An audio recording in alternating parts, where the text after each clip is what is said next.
We're on the eve of Spurs' biggest match since 2019, and it is May 7th, 2025. This is a massive game tomorrow for the entire Spurs fan base in England, in the UK, around the world, and we are here for it. I'm going to go ahead and get my prediction out of the way. 2-0 to Tottenham. 2-0 to Tottenham. It's going to be dodgy, artificial pitch, cold weather. We don't have all of our starting players, which I'll go into, but I still back the boys. We have the quality within our squad, surely, to get us over the line. This is Tip Top Talks Tottenham, episode 21. 20 episodes later, here we are. If you're watching this video, obviously you are. Thank you so much. There's a couple of really interesting storylines that I want to get into. Arsene Wenger said that whoever wins the Europa League should not qualify to the Champions League. I think that's ridiculous, and I don't think that that rule should change how it's been. As Ange Postecoglou says, when it's Spurs, man, it does crazy things to people. So you never really know. But I don't think that there should be any sort of change in terms of winning the competition and qualifying for the Champions League as a result. Man United and Spurs both are in the best league in the world, not having great seasons in that league. But when you consider other teams who have made it even to the quarterfinal, almost all are doing very well in their league.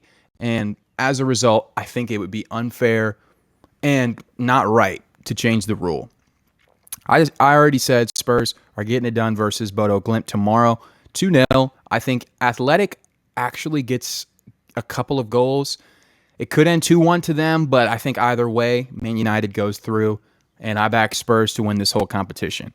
It's interesting when you think about Man United in cup finals. FA Cup recently against Man City, they won.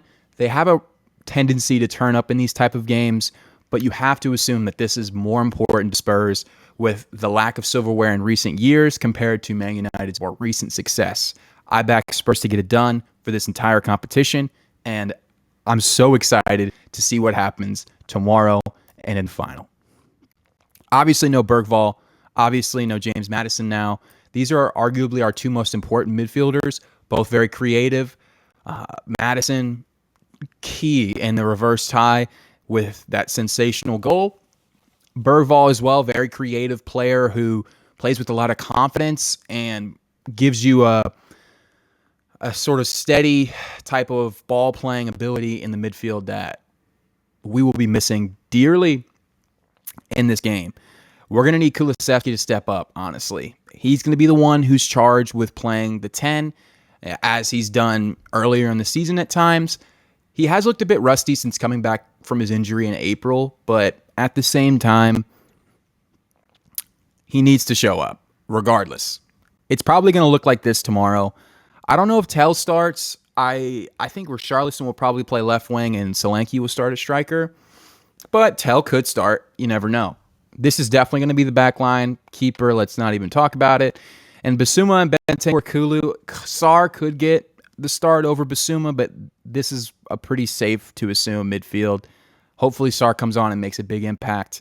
But just looking at these two clubs starting, projected starting lineups, you have to back Spurs.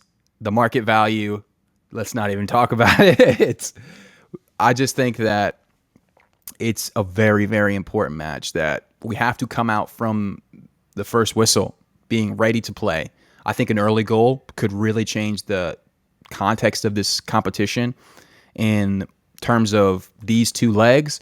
I think Bodo will want to score, obviously. They will come out with a bit of a attacking style as they do in most of their games. But adding an early goal with to Spurs really will make them have to throw everything forward, which could leave them susceptible to a counterattack. So, be on the lookout for that. But these are probably going to be our lineups. I think Solanke gets in before Tell tomorrow, and Rishi plays left wing. Yeah, this is more about the lineups. Johnson will definitely start. Maybe Odegaard, but it's probably going to be Johnson since he didn't play at all against West Ham. Same thing with Rodrigo Bentancur. So it's a strong team. There's no doubt about that. We have the quality to get it done. I back them to do it, but Will that be the case? You never know. This has been Tip Top Talks Tottenham. If you're still watching to this point in the video, I really appreciate it. What's your score prediction for tomorrow? And let me know where you're going to be watching it from. I have plans to take this series over the summer to talk to other international Spurs fans about how they came to support the same club as me in this video context setting. So stay tuned for that. I'm posting short form videos almost every day, at least like 4 or 5 times a week here on YouTube. You can check out my page, go to the shorts. They're all there, as well as TikTok and Instagram. Go check me out there. Like this video, subscribe, and thank you so much again. I really appreciate it. Have a great rest of your day. It's been Tip Top Talks Tottenham. Come on, you Spurs.